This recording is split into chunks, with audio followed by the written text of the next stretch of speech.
just classical fields, which we've sort of generally been labeling in the following way, just meaning some generic fields. And there's a few things I just want to stress again. I said them yesterday. I'm just going to keep reminding you because it's really important to stress this difference between quantum mechanics and quantum field theory. So the first thing is that the dynamical degrees of freedom are the values of phi at every single point. Okay, that's what we're interested in. And phi is something real. You know, it's something physical. You could think of it as temperature in certain cases. It's going to be a little more abstract than that when we come to quantize it.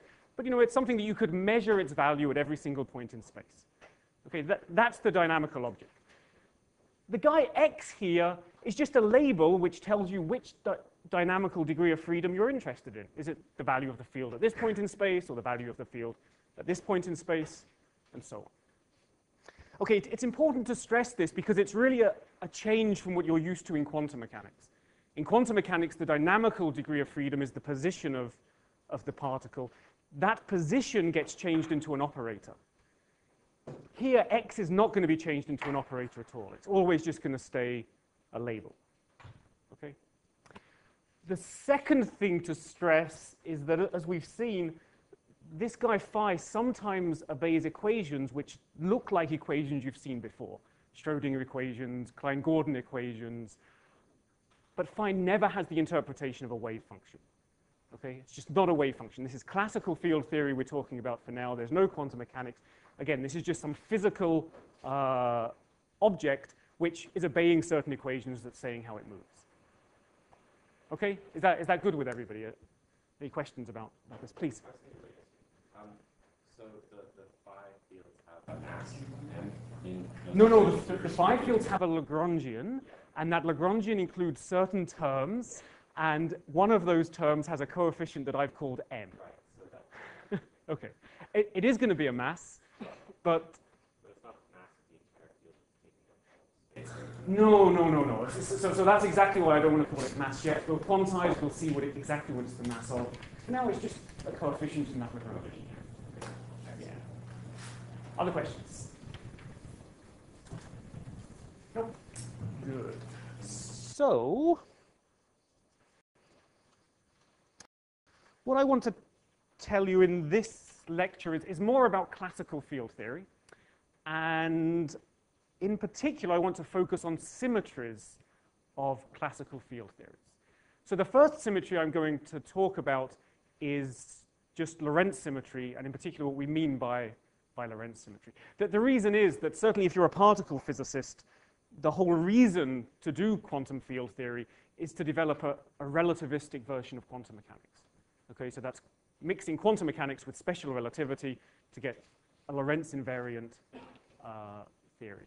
So I want to tell you how you write down Lagrangians that describe field theories that are invariant under Lorentz transformations, so consistent with special relativity. So, Lorentz transformations.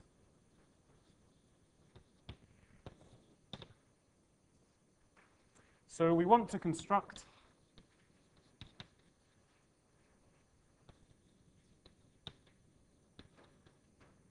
relativistic field theories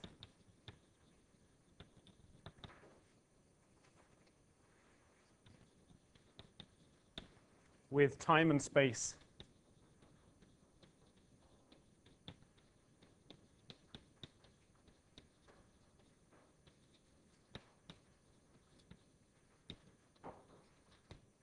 placed on equal footing. Okay, what this really means is that the theory should be invariant under Lorentz transformations. Should be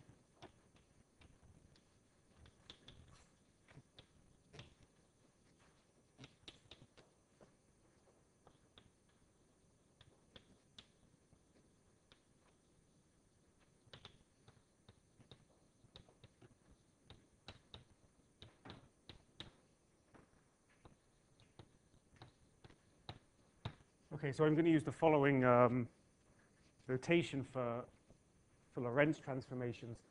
Are people happy with this? I'm going to give some examples shortly, but is there anybody who just hasn't seen this kind of equation before? Just had GR, yeah, so it's all good. Good, so what's going on here? You take a point x, we're going to do a Lorentz transformation to move it to a point x prime. X prime is related to the original x by multiplying by this matrix. Sort of fairly abstractly, this matrix is a member of the group SO3, 1. What that means in practice is that it obeys the following equation.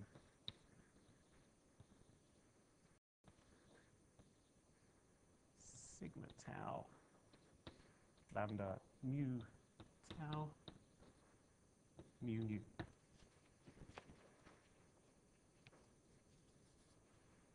Okay, so any matrix, capital lambda, which obeys the following equation, where eta, of course, is the Minkowski metric here, is a Lorentz transformation.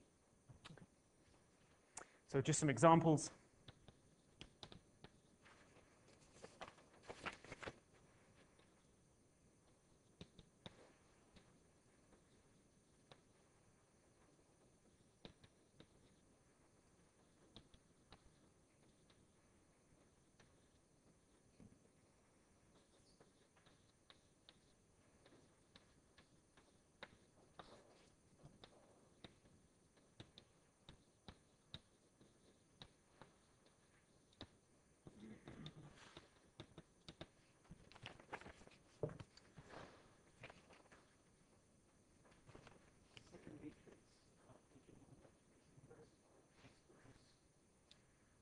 No, I think it's exactly as it is. It's really a transpose already, precisely because of the way the indices are contracted. Okay, so these, if you think about the group SON, what's the definition of SON? It's a rotation matrix which obeys R times R transpose is equal to the unit matrix. Okay, this is morally the same as that. It's lambda times lambda transpose is unit matrix, but there's unit matrices here which are really the Minkowski metric with these minus signs. Okay. Is that clear?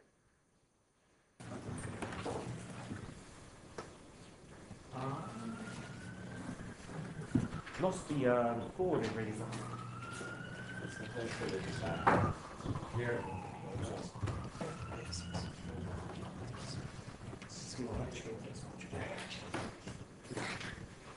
Cheers. Did you get the shot, by the way? No. That box on the walls. Oh, great. Thanks.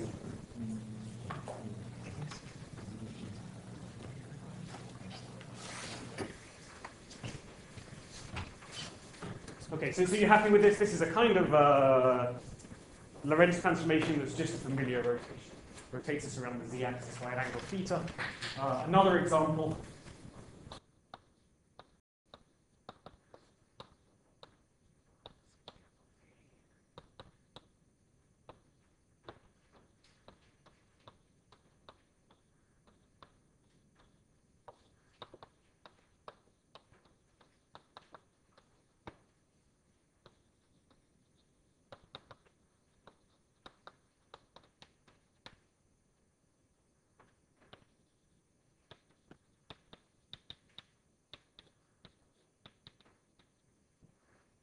Okay, so this is now an example of a boost along the x-axis. By the way, implicit here is the fact that this is time x, y, z. So just a boost along the x-axis, velocity v, where gamma is this usual relativistic gamma factor. We'll also write this in terms of coths and cinches, if you preferred.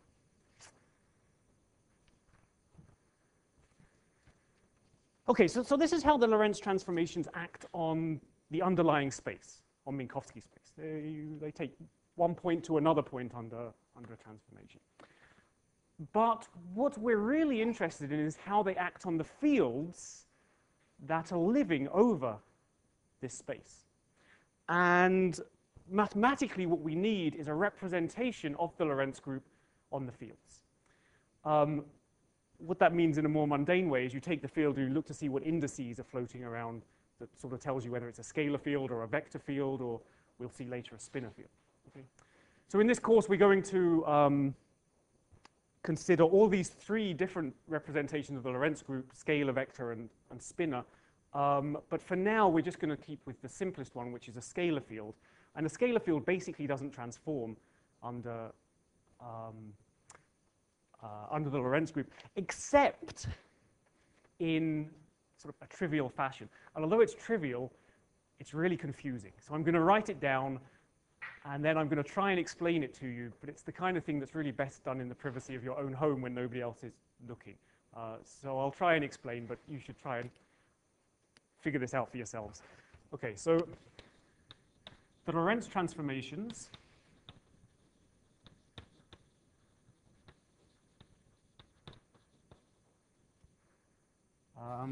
have a representation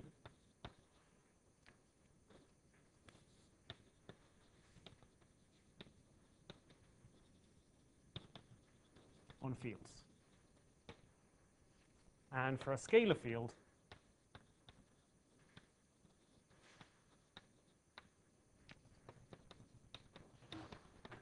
this is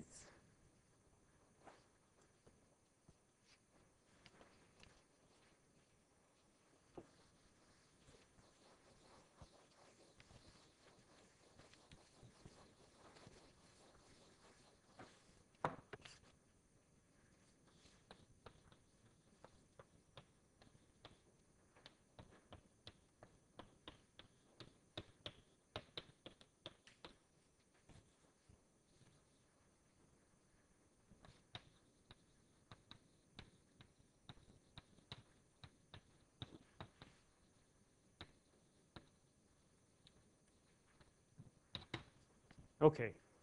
So this is how it transforms. And the subtle part is the fact that this is a lambda to the -1 here and not a lambda. OK? So this is all to do with the difference between active and passive transformations. In practice, it really doesn't matter whether you're doing an active or a passive transformation and whether you put a lambda or a lambda to the -1 there, as long as you're consistent. But if it's an active transformation, it's correct to put lambda to the -1.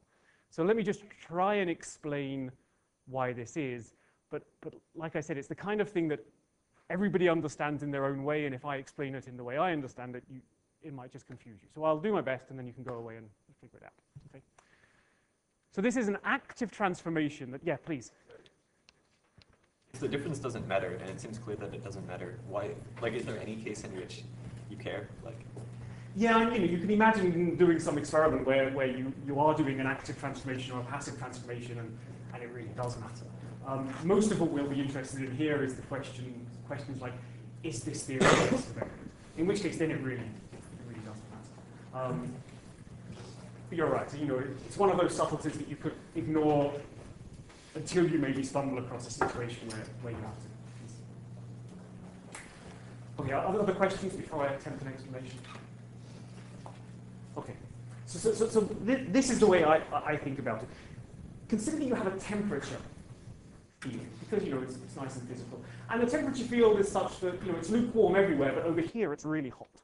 Okay, so there's just a hot patch just here. And now we do a Lorentz transformation on this temperature field, and what we're actually going to do is just a rotation.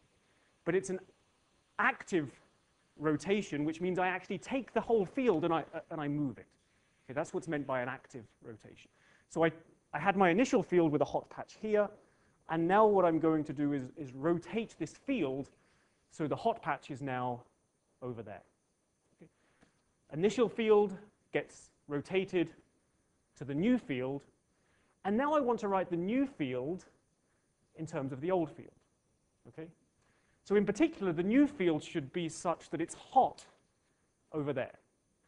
So I want the value of the new field to be hot when x is over there, but in terms of the old field, I've got to take x over there and go back to where I came from over here. And it's that going back which is why there's a lambda to the -1.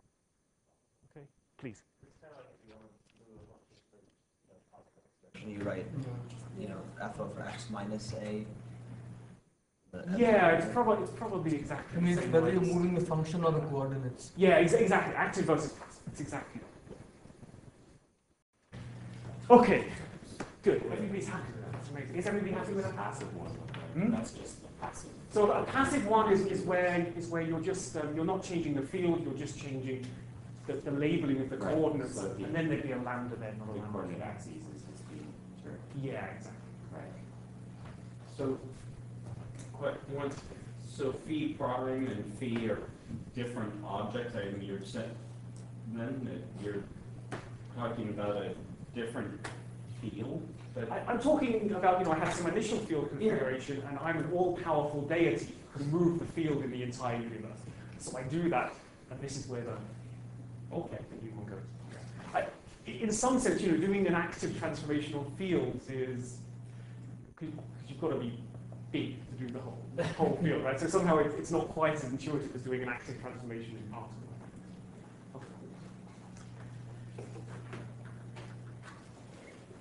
Okay, good. So that's how it that's how the scalar field transforms.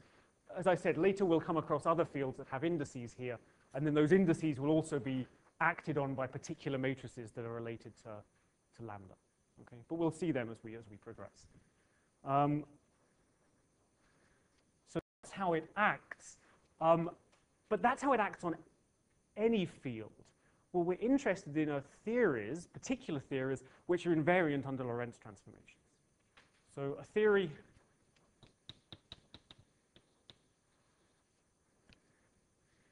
is said to be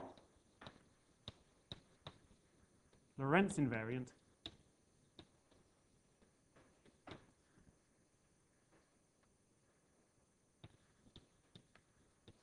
whenever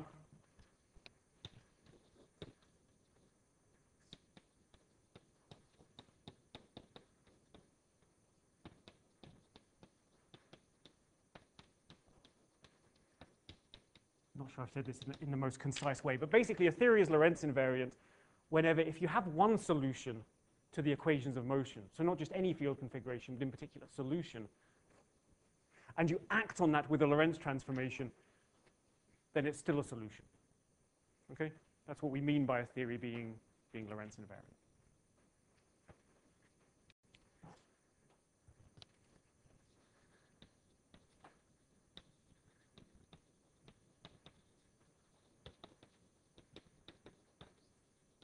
This is true.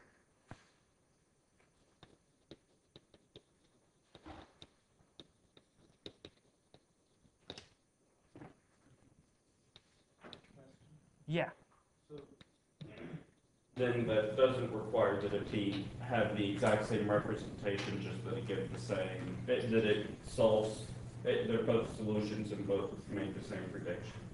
Means that they can look different out here. Can look different. In the sense that the temperature being hot over there instead of here looks different, or? Well, yeah, so I mean, that could still be invariant, even though not here.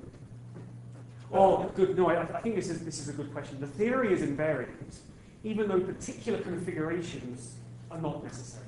Right. So yeah, you're exactly right. In a particular configuration, you might say would break the symmetry. Temperature being hot over here breaks rotational invariance, but the theory itself is rotational. And it's true in the universe in general. Our laws of physics are translationally invariant, but obviously this room is not translationally invariant. Okay. The final sentence, says that we can ensure that this is true, meaning that the theory is Lorentz invariant. Man, my writing sucks. But by requiring that the action S is invariant. Okay, so as a little exercise, I want you to check this in the tutorial session. So let me just write this down.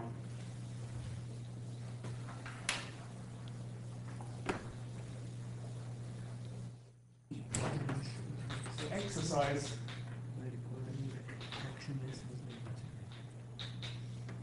Check this.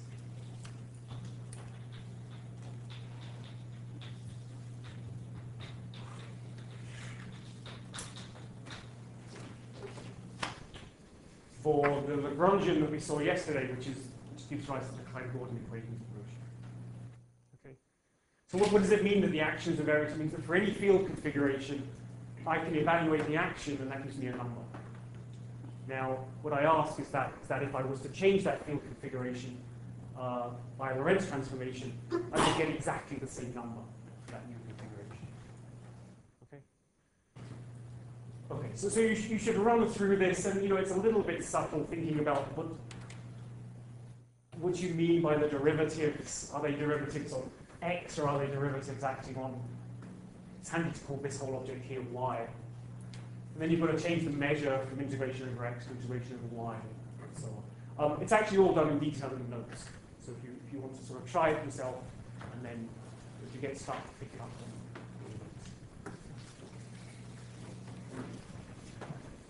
Okay, so it's really the kind of exercise you should do just once, because in practice, it's dead easy to see if these actions are Lorentz invariant because of this brilliant index notation. All you've got to do is make sure the mu's and the nu's are contracted in some nice way, and that's enough to guarantee that it's Lorentz invariant. As long as you've not got any extra time derivatives hanging around or something, then you're fine. Is that, what's the subscript on the first?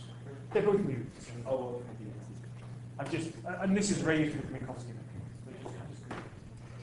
I guess it means okay. For example, you did a second exercise of working out the equations of motion from a Lagrangian yesterday. That Lagrangian had first order time derivatives and second order space derivatives. It's clear that that's not Lorentz invariant. The t and the x are completely different. Yeah. Okay, questions about this?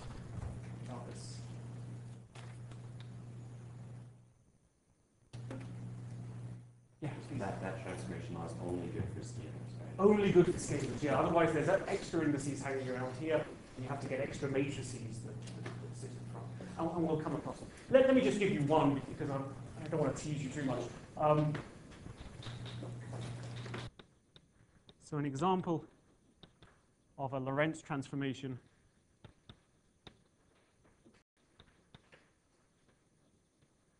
on a vector field.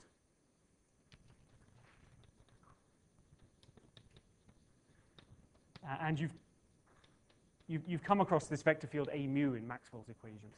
So how does A mu transform?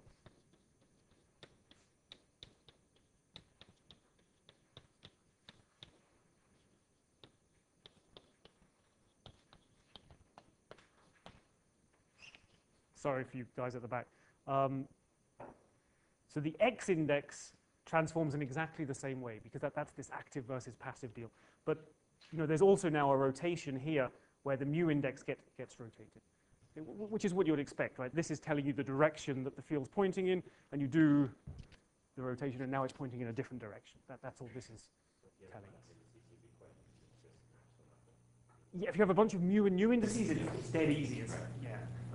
However, there are other more interesting indices you could have, spinor indices, which I think Malcolm mentioned briefly at the end of. Right. Yeah, so we'll do all that in detail. In that case, are they the same matrix, the lambda? Yeah, so yeah, exactly. Please. So I'm a bit confused between the inverse transformation and the Lorentz transformation, because I suppose that A subscript mu is like not a vector. A subscript mu. This is a vector, absolutely. Yeah, it's a vector field, but it's a vector at every single point in space. So I was expecting the component of the vector to be the higher, maybe A superscript mu. Oh, you're worried about things being up and down? And the transformation, whether it's inverse or it's the yeah, I mean, the up and down here is not as big an issue as it is in general relativity. There's minus signs that crop up. But this is right. We could probably do it for a vector field that's big here and points in that direction. And then we do this rotation over there. Okay? So now it's big over there but points in this direction. And if you figure out what that means, then this lambda to the -1 moves you back, and this lambda is the right rotation. See, I told you, privacy of your own home. It's puzzling. Other, yeah, please. Sorry. So in, well, I guess any theory, like you'll have like these objects, like mathematical objects, like in this case, these fields, which are functions on something like R4. And you have some sort of like solution condition that says like which things are like physical solutions and which aren't. We have an equation of motion, which Yeah, well, I mean, classical solutions yeah. solve. Of course, I mean, in this case, you actually don't have an equation, right? Because your condition is that it's a local minimum of the action. That gives rise to a, if But I give you an it's- action, you Right, get a, but I mean, it's not equivalent to the Euler-Lagrange equation, because you could have, like, you can have maxima that are also solved the Euler-Lagrange equation, for example. oh, sorry, so the correct condition is not that it's a minimum, it's that it's an extremum. Oh, really? Yeah. Anyway, Sorry, this principle of least action, Yeah. complete misnomer. yeah, It's never a maximum, it's nearly always a saddle point. yeah. Really? Oh, that's weird. Okay. Anyway, so the point is like, so typically like you do these transformations and the equation of motion stays the same and the mathematical objects, like in this case the functions from Rn to R or whatever change. And Yeah. so Lorentz invariance means that it's invariant under the solutions. And you can, I assume there's also an equivalent picture where the objects stay the same in the equation of motion, or I'm sorry, yeah, the equation of motion changes when you do transformations.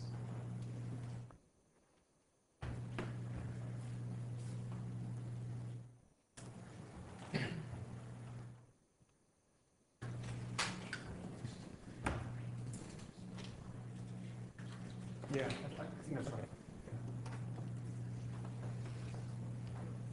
Other questions?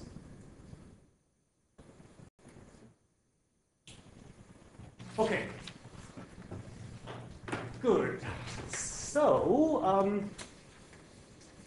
now we're going to carry on thinking about symmetries. So we've set up the scene that we're primarily going to be interested in Lagrangians, which are, or theories which are Lorentz invariant.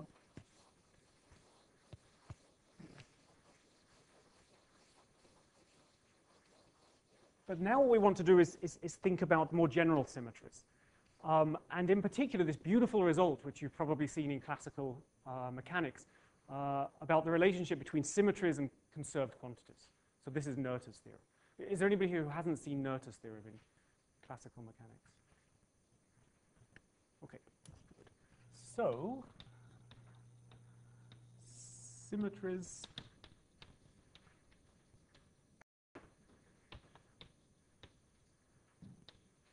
and Noether's theorem.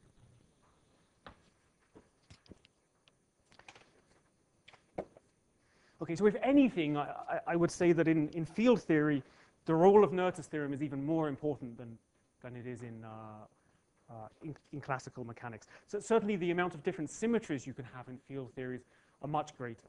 So you can have standard things like translational invariance and Lorentz invariance, but there's also various internal symmetries that you can have. There's gauge symmetries, which are very important in the standard model. There's things like supersymmetries, which you'll probably get to, I don't know, maybe after Christmas. And each of these comes with a conserved object.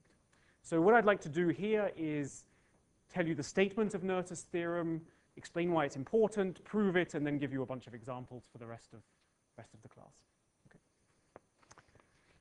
Okay, so Noether's theorem is the following. And it's slightly different for a field theory than for particle mechanics. So it's that every continuous symmetry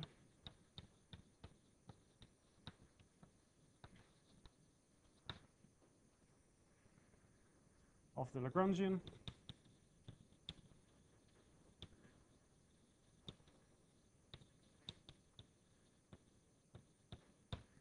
gives rise to a conserved current.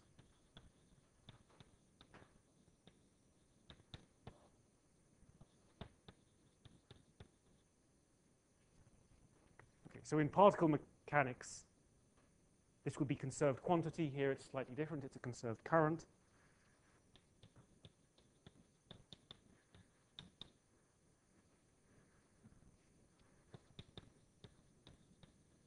So meaning of a conserved current? Well, it's that when the equations of motion hold,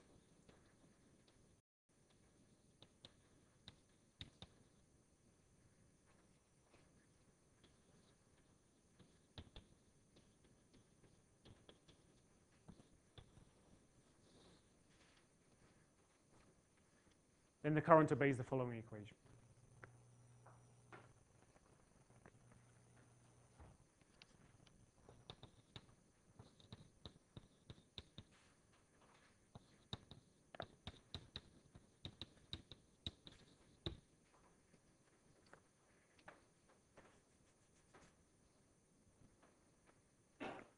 Which is the equivalent to this.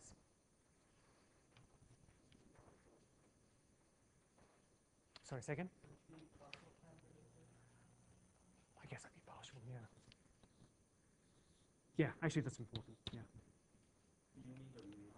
No, the mu and the mu are both up, so this just means sum over it, and so, you know, as long as this is defined with the I up, it's good. Sorry. Yeah. Other questions? Okay, so let me just walk you through some of the consequences of this kind of current equation. So the first thing to say is that if we have an equation like this, we do have a conserved quantity. So a conserved current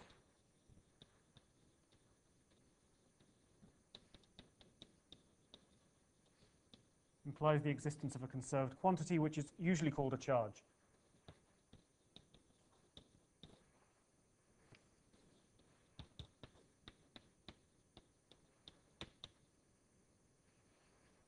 All you do is you take the zeroth component of the current, you integrate it over all of space, but not of time, and you're left with something which doesn't change in time. Okay, Callum. Symmetry of the Lagrangian. Do you mean Lagrangian or action? What I really mean is action, and this will become clearer later. Oh. I mean symmetry of the Lagrangian, but then there's a caveat about total derivatives. And that is, we'll get to this in the example. Okay.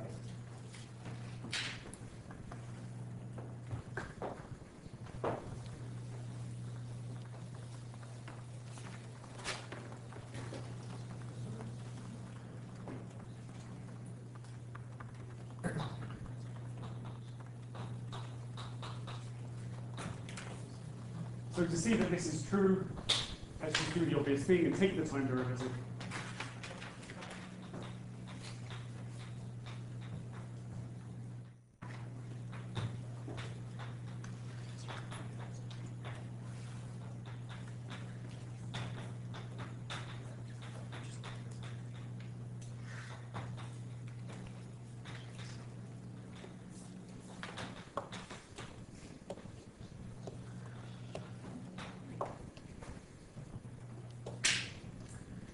Okay, we take the time derivative, we use the current equation to replace the time derivative of j with the spatial derivative of j, but this is now just a total derivative.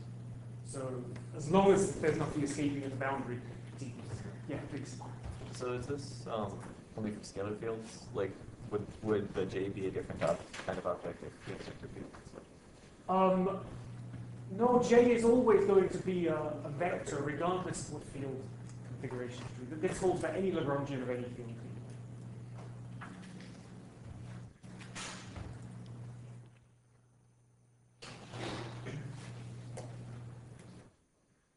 Other questions? Can we assume in general that j will go to 0 as x goes to infinity? Yes, apart from the situations where it doesn't. You know, this will happen a lot in field theory. I'm going to assume certain things, and it could be that later you'll have to replace this with, there'll be caveats to everything else.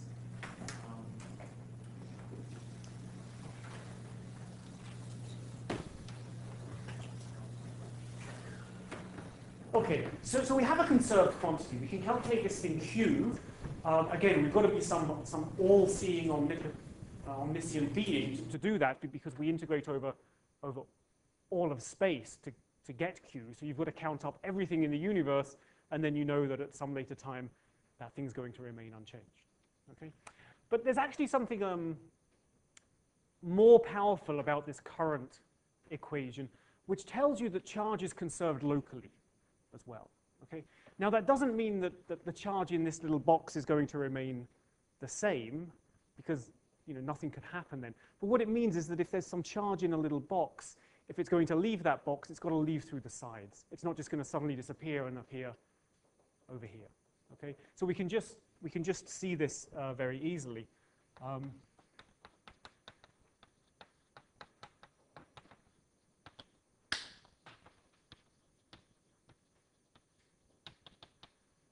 Is stronger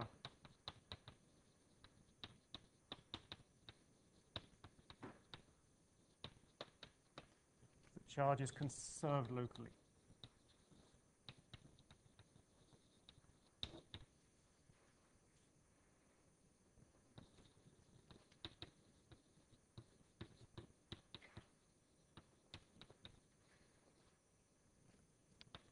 So to see this, consider some fixed volume in space that I'll call V, and define QV just to be the integral over that volume.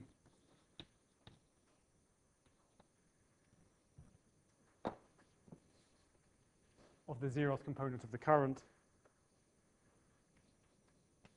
So if I just repeat this analysis,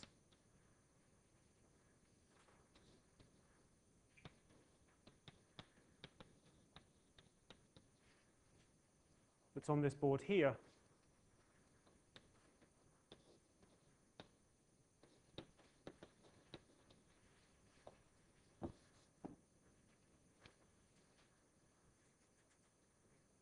then what I get is that the variation of the charge in this volume is equal to grad of J integrated over this volume. Again, it's a boundary term, and the fact it's a boundary term means that if this is going to change, which it can, it's only going to change by something flowing out the side of the box. Okay, so you write the change of Q as the integral over the boundary of the box, which I've called A, J dotted with ds. Okay?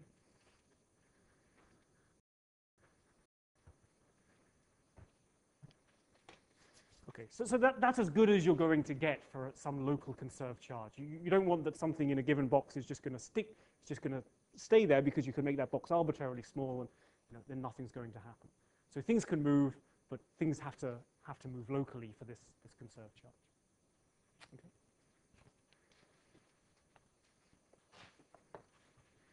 Okay, so the next step is to prove Noether's theorem, but are there any questions before I do that?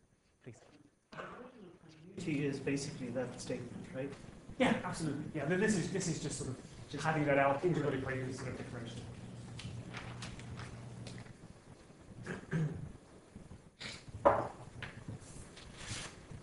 Okay, so let's prove Noether's theorem. And it's the same proof as sorry. So when you write like del A, J, A, is this the contraction of the derivative of A? Or I'm sorry. Can you think of the contraction of like del A, J, B? Del A, J. On its two indices. So what was del A? So you mean this thing here? Or no, you wrote at the very beginning del A, J, A equals 0. Del A mu. Mu, yeah, it's just Del mu. Huh? Oh, okay. This? Yeah. Yeah. So this is summing over these indices, Right. time derivative of J0 plus spatial derivative of Ji. Okay.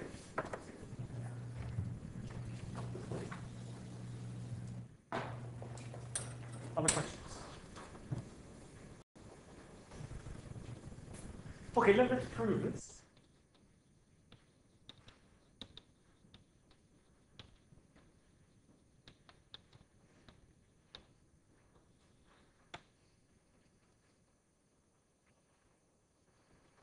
So the first thing we'll do is we're going to take our symmetry, something like a rotational symmetry moving from here to here, but we're going to work infinitesimally. Okay, so we're just going to consider a little tiny rotation. There was an important word in the statement of Noether's theorem, which was that for any continuous symmetry, we get this conserved current. So that's where the continuous comes in. It makes sense to talk about a little tiny infinitesimal piece. For example, parity symmetry. You know, you look at yourself in a mirror and physics is roughly the same. That's not a continuous symmetry. It doesn't give rise to a current because you can't sort of flip yourself over a little bit. Right? You need this sense of continuity. Please. Is there an analogous theorem for discrete? And the symmetries are still powerful, but much less. You can say, for example, that a particular quantity picks up a minus sign under parity or doesn't pick up a minus sign. Things like that have to match on the inside of the equation, but certainly no concern. Other questions? Okay, so we'll work infinitesimally. And again, this is where we're making use of that statement of a continuous symmetry. And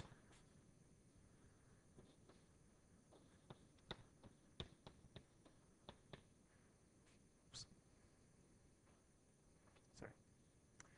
Okay, so we take an arbitrary collection of fields. They're going to translate to some, under the symmetry, to some new collection of fields. But because this is an infinitesimal symmetry, it's going to be fairly close to where we started.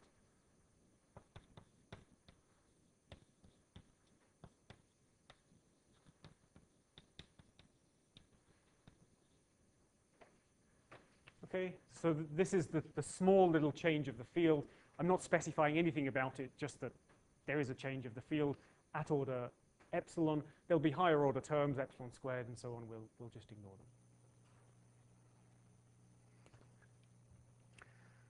Okay, so let me just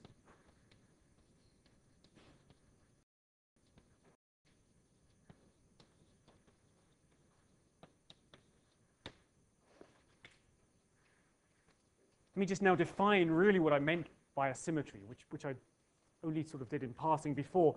What I mean is that if I take the fields, any fields at all, doesn't have to solve the equations of motion in particular, and I shift them by this amount, then the Lagrangian density doesn't change at all. Okay, it's the same function, the Lagrangian density. Callum raised a caveat earlier. We're going to weaken this requirement shortly, but for now, let's just assume this.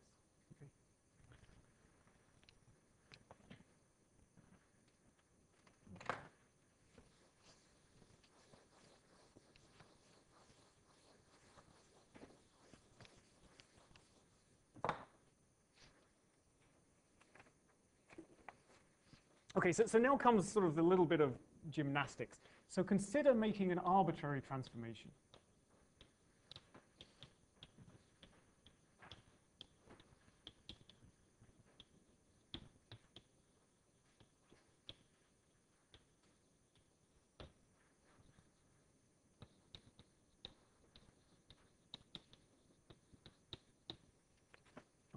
So this isn't necessarily the particular transformation that's a symmetry. This is that you've got some field and you just vary it in any old way that you see fit. Okay, so this is any transformation that you like. Well, how does the action change?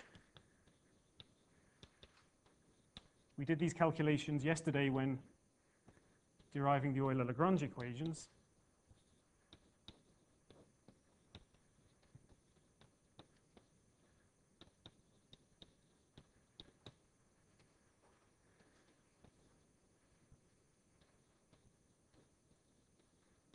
The action depends on phi and the derivative of phi. So the change in, the Lagrangian depends on phi and the derivative of phi. So the change in the Lagrangian has two pieces, one where phi changes, one where the derivative of phi changes.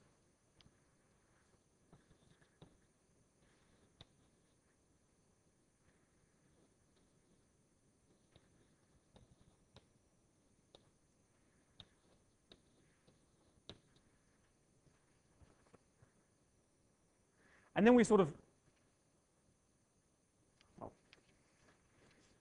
integrate by parts, except that we're not integrating. So we're just sort of rewriting things.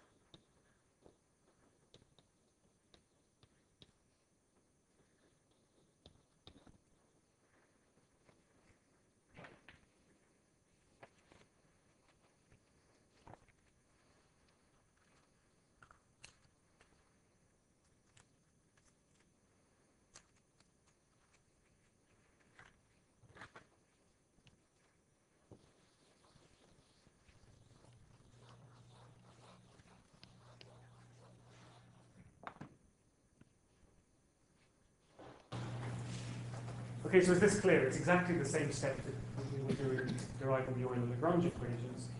So let's just remember, how do we get the Euler-Lagrange equations? We are that the change in the action is 0. The action is extremized. When we do the Euler-Lagrange equations, we insist that this term vanishes because there's an integral here, and that this vanishes at the ends. And that leaves us with the equations of motion have to vanish. Here we're doing something different, though. We're not going to insist that this term vanishes. We haven't imposed any requirement that at any points at all the symmetry shouldn't act. Okay, the symmetry is going to the field configuration everywhere. Instead, we're going to reverse the logic. Remember, Noether's theorem said that when the equations of motion hold, then there's a conserved current. Okay? So we assume the equations of motion hold, which means we lose this term immediately. Okay. So when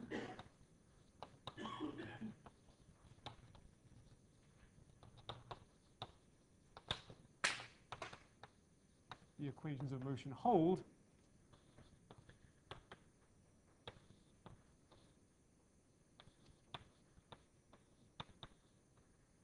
then for any variation, the change in the action is always of this form. It's always a total derivative.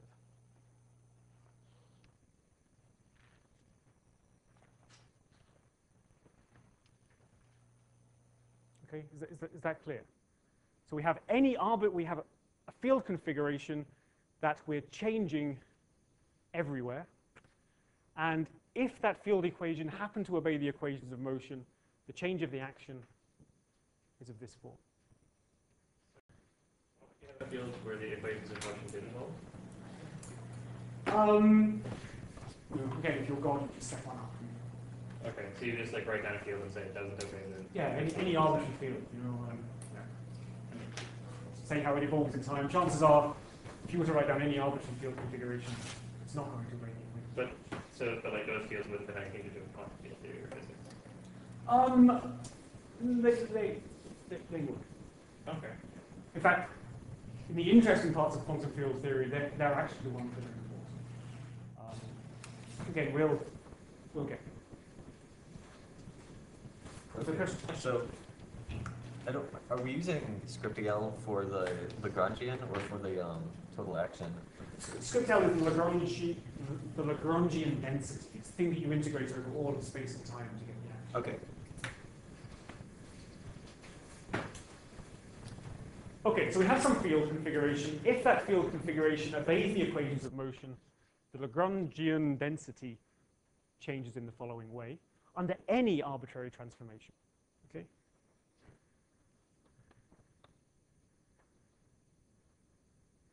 But now, suppose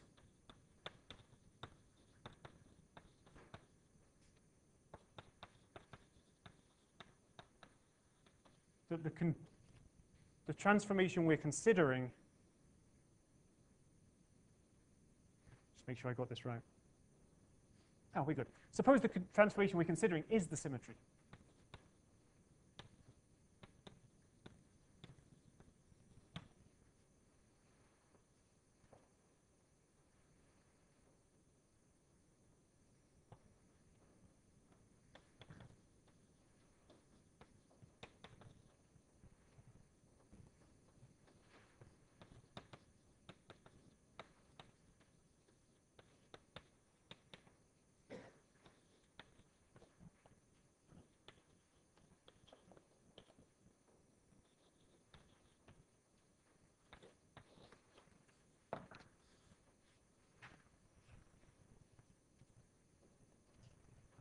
Okay, so when the equations of motion hold, this is the change of the Lagrangian for any transformation.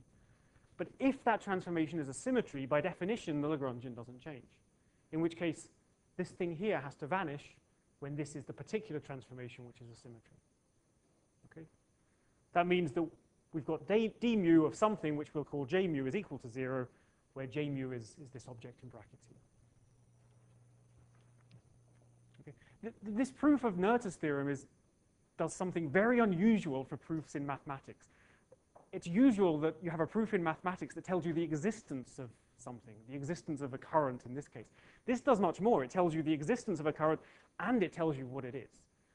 This is really why it's so powerful. You actually get to construct the current from this proof. Please. Why does the Lagrangian density have to be 0 everywhere? That's the definition of a symmetry. I take any configuration, I thought so. I change it by a symmetry, and the Lagrange density stays the same. Why can't you have a symmetry which changes the action everywhere, or changes the Lagrangian density everywhere, but does not change the total action? Changes the Lagrangian density everywhere, but doesn't change the... On the left part, it increases the Lagrangian density, on the right part, it decreases the Lagrangian density. Oh, because you can always... No, because it's got to be true for any field configuration. Okay. Right, so I yes, think you just can't do it. You could maybe look it up for one, but in general, Yeah. it's just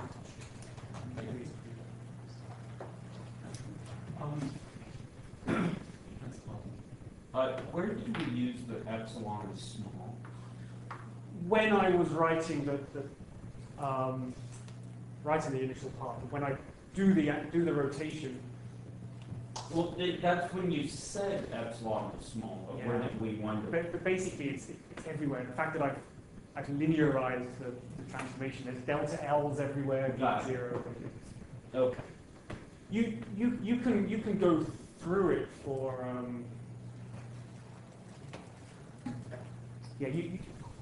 for simple examples, you can go through for the global transformation. Even in particle mechanics, I seem to remember when I was teaching it, if you do full sort of finite rotations in particle mechanics, even that's a real pain in the arse to get the conserved angular momentum. So even there, especially, you can do it.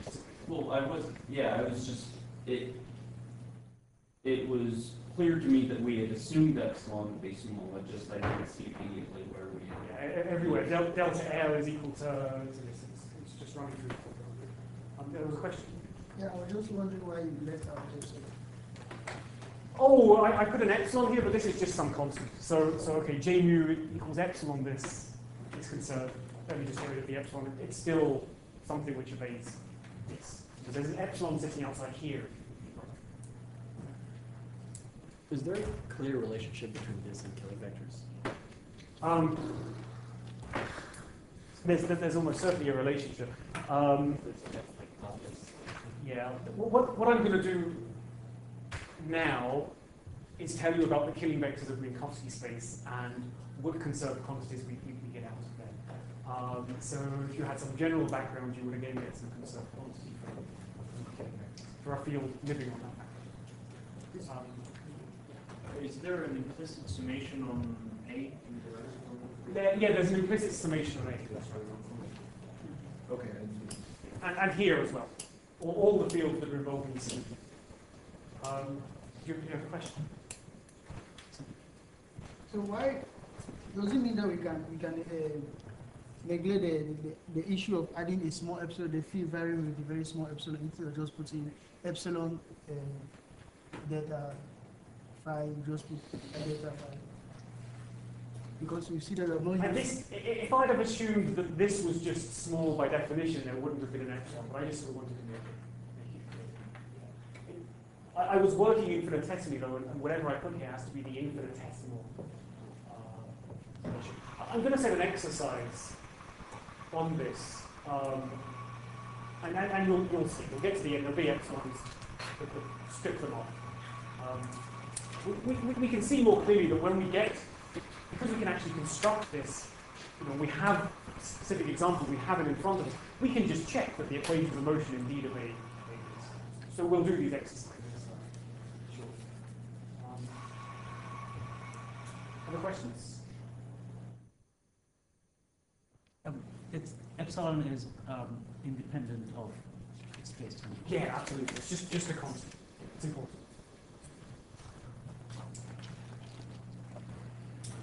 Okay, there's a slight generalization that Callum brought up earlier. So let me just mention this. So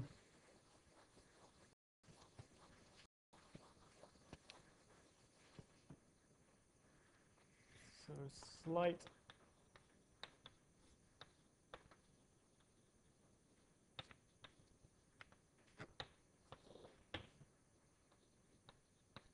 So we can weaken what we require for a symmetry.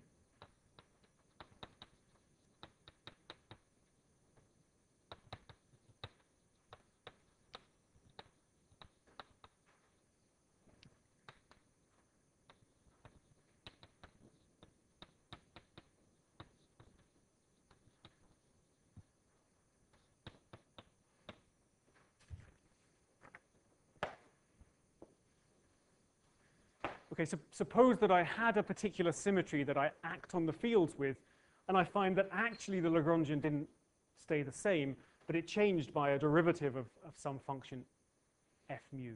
Okay, this is what Callum brought up earlier, because this means that the action, which is the integration over all of space of this, will be invariant because the change is a total derivative, which will just vanish. Yeah, I'm going to assume things like that throughout.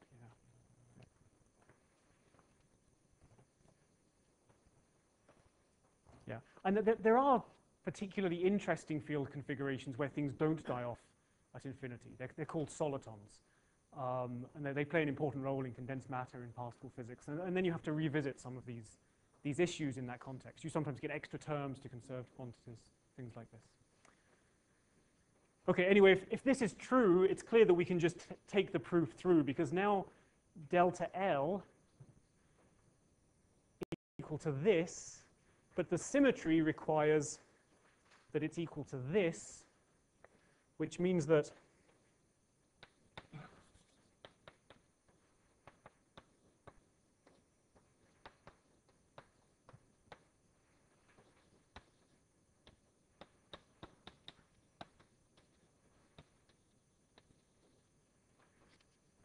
we can still construct a conserved current. It's the thing we had before, but this is equal to d mu f mu. So if I just subtract off the d mu f mu, then I've still got a conserved current.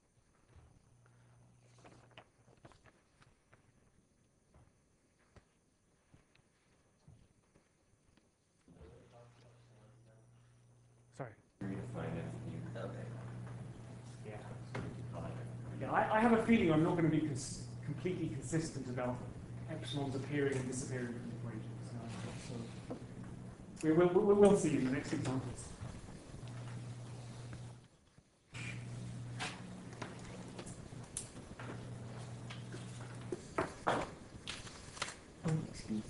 Yeah. It's not immediately clear to me why we can weaken our requirement of symmetry to this. Oh, so what I wanted was the following. I wanted to say that given a symmetry, where I'm going to define a symmetry in however way I want, but let me, for example, define it in this way, then if the equations of motion are obeyed, I can construct a J mu which satisfies d mu J mu. Okay. So what I had before is that I mean, I see how the math comes out. Oh, good. But I don't know why. Why this is something. Why that is something significant. Oh, it's because of what Callum said. That I'm not asking that the Lagrangian is invariant, but I am asking that the action is invariant. Yeah. So there's a one-line way of saying action is invariant on this symmetry. So this is sort of related back to my previous questions. If you had a field that didn't obey equations of motion, what does the Lagrangian mean? Oh, it's a function now of the field configuration. So for any field you can plug it into the Lagrangian and get a new function. You can then integrate that function over space and get a number, the action. Okay, but is it good for anything if you don't have it, if it doesn't give you equations? Yeah, in quantum theory it's extremely important. Let me just go ahead if you've asked the question twice. This is really what you're going to see in the next quantum field theory course in 3 weeks' time. Okay. But you've seen path integrals. So what's a path integral in quantum mechanics?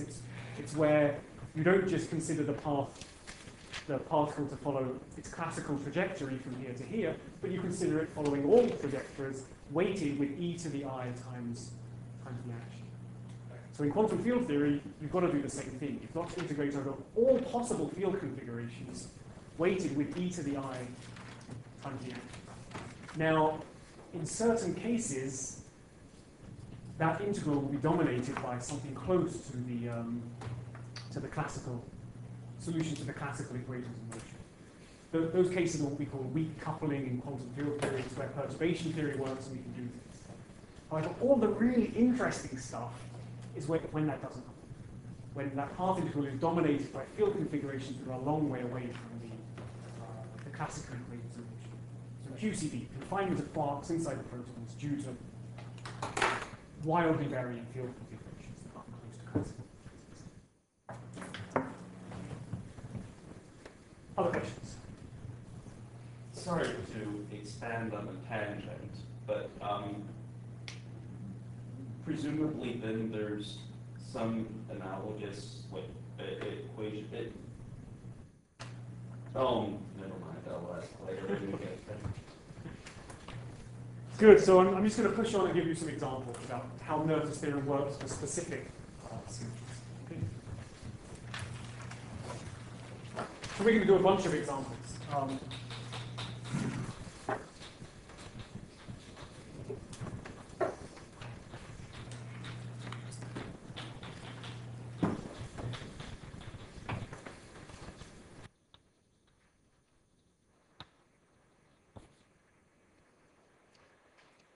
Okay, so remember in courses on classical particle mechanics that there's this beautiful relationship between homogeneity in time translations, and energy, the conserved quantity energy. And similarly, invariance in spatial translations and the conserved quantity that we call momentum. So there's going to be something very similar that appears here, and we're going to now derive what those quantities are. Okay. So consider. So these are the space and time coordinates, and we're just going to consider the translation by some infinitesimal amount epsilon mu in either space or time, one of the directions. Okay, we know how all the fields transform because it's just Taylor's expansion.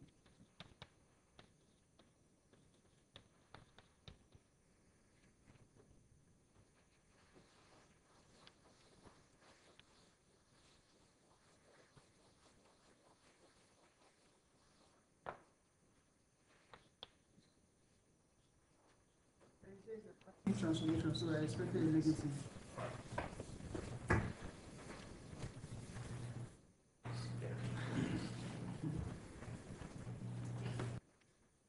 But the rest of my notes have the plus sign, so we may have to struggle through and fix that minus sign everywhere. Let me do this, yeah. Good. Okay, so if the Lagrangian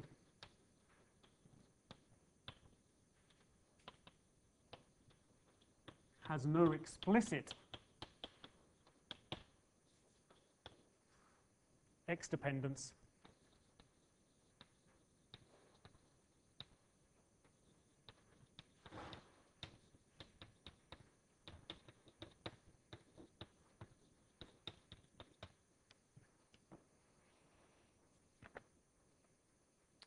okay, so the Lagrangian is also a function of x, but it's a function of x as phi is a function of x. But any function of x is going to shift in the same way.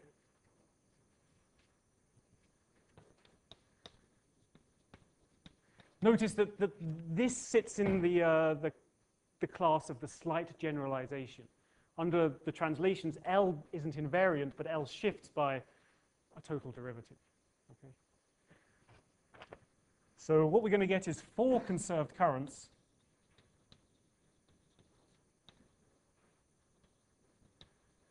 So 4 because we've got 4 different transformations here because we're in 4-dimensional Minkowski space. This index here goes 0, 1, 2, 3.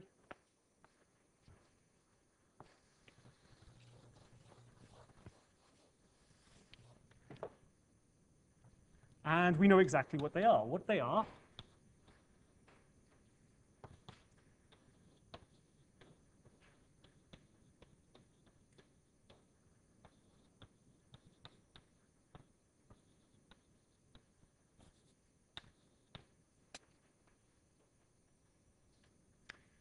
is the following, just from reading off from Noether's theorem. So let me just walk you through the notation here.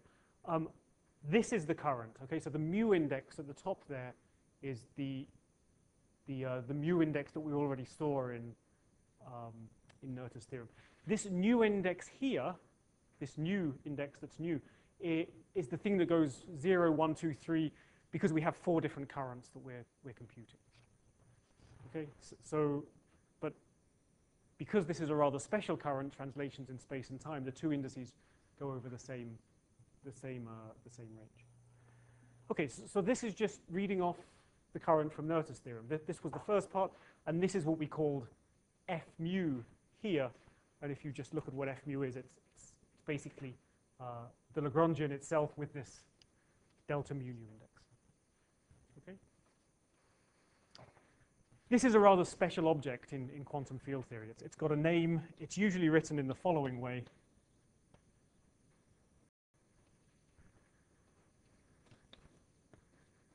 So this obeys this equation, which is just this current equation we've already seen. And T is called the energy momentum tensor.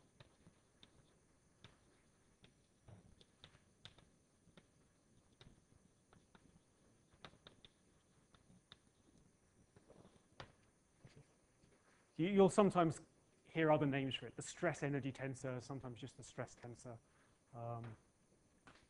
It's nearly always called T. Is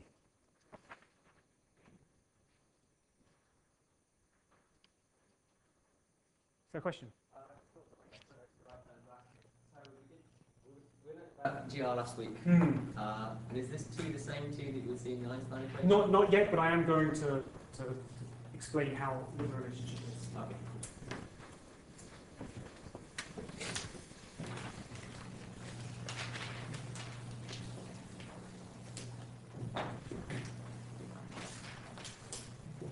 Okay, so we've got 4 conserved currents, so 4 conserved quantities.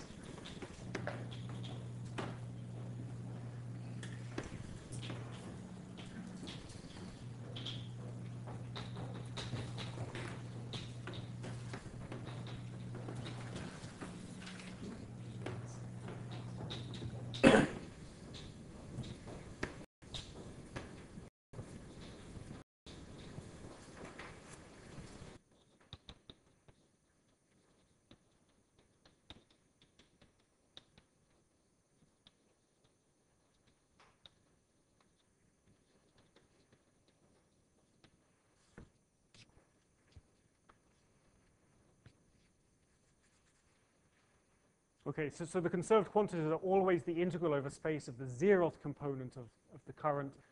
So we've got 4 possibilities, whether the other index takes its value at 0 or whether the other index takes its value in space, I equals 1, 2, 3. So just to give you some feel for this,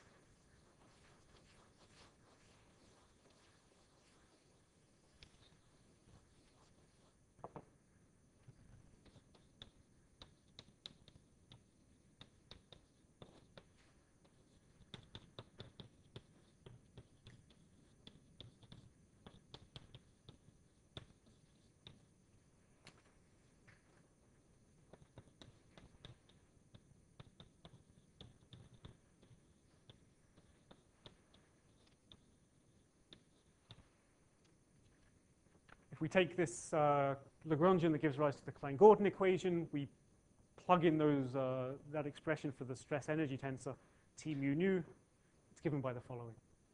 And in particular, we can now calculate the energy.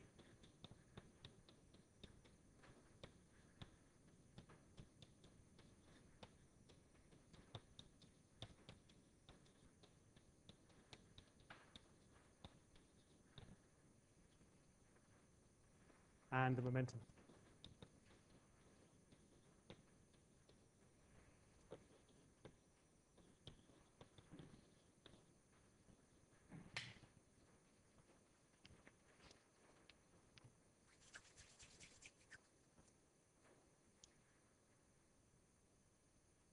Okay, so again, these are 2 conserved quantities associated to the entire field. Okay, nothing local, the entire field. And you can see that the nice thing has happened that usually happens in classical mechanics, which is that the minus signs that we're here for the Lagrangian get flipped to plus signs, and then the energy is the sum of the kinetic energy plus the gradient energy plus the potential energy. Okay? But again, integrated over all of space, so summing this up for everywhere in the field. And similarly, the momentum is, well, it's given by the following integral. The momentum sort of, you can see from this expression, it's kind of telling you how much the field is going in that direction. Okay, so it has this, the correct field of momentum to it. Okay, any questions?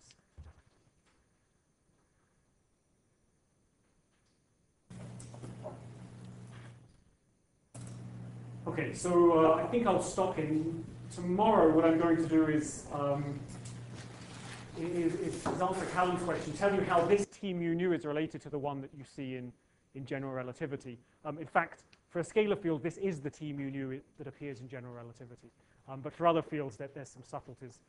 And then I'm going to walk you through various other examples of conserved currents in field theory. Okay.